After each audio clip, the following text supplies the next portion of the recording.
ഉഹദിന്റെ മണ്ണിൽ ശത്രുക്കളുടെ ആഘോഷം മുഴങ്ങുകയാണ്. പ്രവാചകൻ സല്ലല്ലാഹു അലൈഹി വസല്ലമക്ക് ചുറ്റും കാവലുണ്ടായിരുന്ന വിരലിലെണ്ണാവുന്നവരൊഴികെ മറ്റുള്ളവർക്ക് കാലിടറിയ നിമിഷം.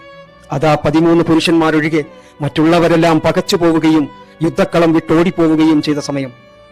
സ്വന്തം ശരീരത്തെക്കാൾ ഉപരി, മറ്റെന്തിനേക്കാളും ഉപരി പ്രവാചകനെയും അള്ളാഹുവിനെയും സ്നേഹിച്ച മഹദിയായ ഒരു സ്ത്രീ, ഉമ്മു അമ്മാറ റളിയല്ലാഹു അൻഹ എന്ന് സമൂഹം അവരെ പേരിട്ട് വിളിച്ച, ഈമാനിന്റെ തിളക്കവും അള്ളാഹുവിലുള്ള അചഞ്ചലമായ വിശ്വാസവും ഹൃദയത്തിലേറ്റിയ സിംഹഗർജനമായിരുന്നു ആ മഹദി.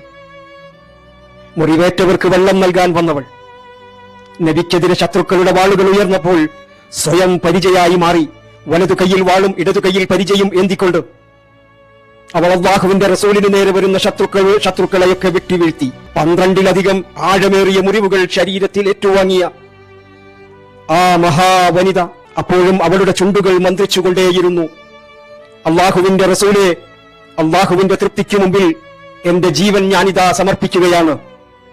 ആത്മസമർപ്പണത്തിന്റെ നേർക്കാഴ്ച അതായിരുന്നു ഉമ്മു അമ്മാറ റളിയല്ലാഹു അൻഹ.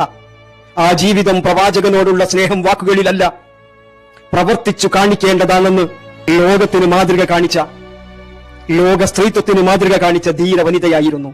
മഹാനായ പ്രവാചകൻ സല്ലല്ലാഹു അലൈഹി വസല്ലം ഒരിക്കൽ പറഞ്ഞു, ആ ഉഹദ് യുദ്ധക്കളത്തിൽ, ആ ഉഹദിന്റെ രണാങ്കണത്തിൽ വെച്ച് എല്ലാവരും എന്നെ വിട്ടു ഓടിപ്പോയപ്പോൾ ഞാൻ എന്റെ ഇടതുഭാഗത്തേക്ക് നോക്കുമ്പോൾ ഉമ്മു അമ്മാറയെ കണ്ടു, ഞാൻ എന്റെ വലതുഭാഗത്തേക്ക് നോക്കുമ്പോൾ ഉമ്മു അമ്മാറയെ കണ്ടു, ഞാൻ എന്റെ വലതുഭാഗത്തേക്ക് നോക്കിയാലും ഇടതുഭാഗത്തേക്ക് നോക്കിയാലും മുന്നിലേക്ക് നോക്കിയാലും പിന്നിലേക്ക് നോക്കിയാലും എവിടെ നോക്കിയാലും ഉമ്മു അമ്മാറയെയായിരുന്നു കണ്ടിരുന്നത് എന്ന് പറഞ്ഞ ആ ഉമ്മു അമ്മാറ റളിയല്ലാഹു അൻഹ, ആ മഹദിയുടെ മനസ്സിൽ ഉറച്ച ഈമാനിന്റെ ആവേശം, ആത്മസമർപ്പണം നമ്മുടെ ജീവിതത്തിൽ, നമ്മുടെ ജീവിതവുമായി നമുക്കതിനെ ഒന്ന് തട്ടിച്ചു നോക്കണ്ടേ?